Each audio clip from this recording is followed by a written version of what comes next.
भारत चीन के रिश्ते को बेहतर करने के लिए विदेश सचिव विक्रम मिश्री चीन के 2 दिवसीय दौरे पर रहे।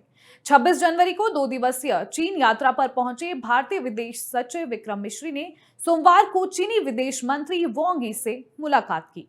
चीन के सरकारी अखबार ग्लोबल टाइम्स के मुताबिक चीनी विदेश मंत्री ने दोनों देशों के बीच आपसी समझ और सहयोग बढ़ाने के लिए ठोस उपाय करने की बात कही। चीनी विदेश मंत्री ने कहा कि दोनों को आपसी संदेह, मनमुटाव और थकावट से बचना चाहिए।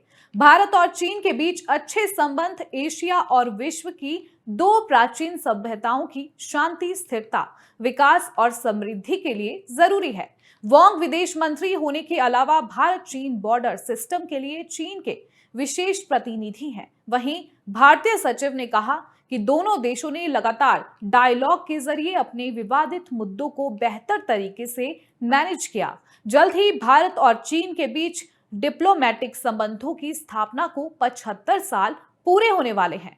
इस पर विक्रम मिश्री ने कहा कि हम इन संबंधों की स्थापना की 75वीं वर्षगांठ को संयुक्त रूप से मनाने के लिए चीन के साथ काम करने को तैयार हैं। इससे पहले रविवार को भारतीय विदेश सचिव ने बीजिंग में कम्युनिस्ट पार्टी ऑफ चाइना के international department head Liu Jianchao से मुलाकात की। इस दौरान दोनों अधिकारियों ने लद्दाख बॉर्डर एग्रीमेंट को लागू करने, आपसी डायलॉग मजबूत करने और कई लोकल और इंटरनेशनल मुद्दों पर बातचीत की।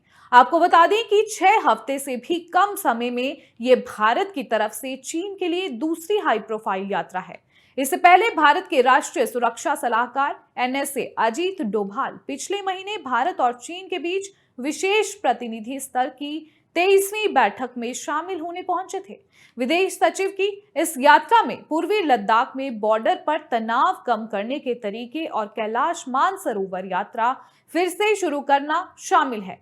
इसके अलावा दोनों देशों के बीच सीधी उड़ानें फिर शुरू करने और चीनी नागरिकों को आसानी से वीजा जारी करने जैसे मुद्दे शामिल हैं। साथ ही राजनीतिक, आर्थिक और पीपल टू पीपल कनेक्शन के मुद्दे पर भी बात होगी।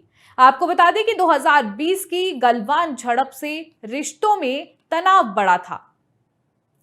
15 जून 2020 को चीन ने ईस्टर्न लद्दाख के सीमावर्ती इलाकों में एक्सरसाइज के बहाने सैनिकों को जमा किया था।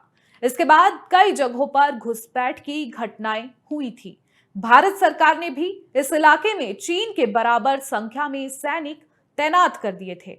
हालात इतने खराब हो गए कि LAC पर गोलियां चली।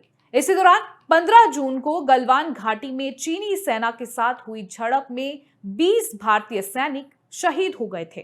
बाद में भारत ने भी इसका मुंह तोड़ जवाब दिया था।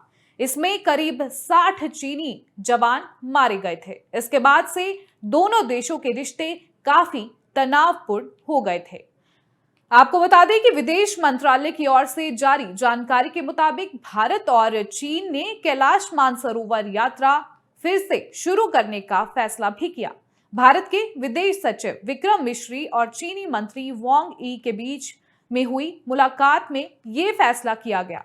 बता दें कि काफी लंबे समय से कैलाश मानसरोवर यात्रा बंद है। इसके अलावा भारत और चीन दोनों देशों के बीच सीधी हवाई सेवाएं फिर से शुरू करने पर भी सैद्धांतिक रूप से सहमत हुई है।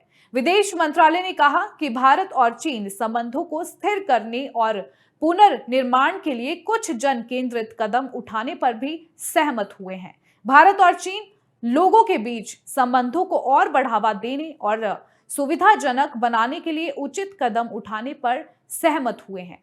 बता दें कि विदेश सचिव विक्रम मिश्री इन दिनों चीन की यात्रा पर थे।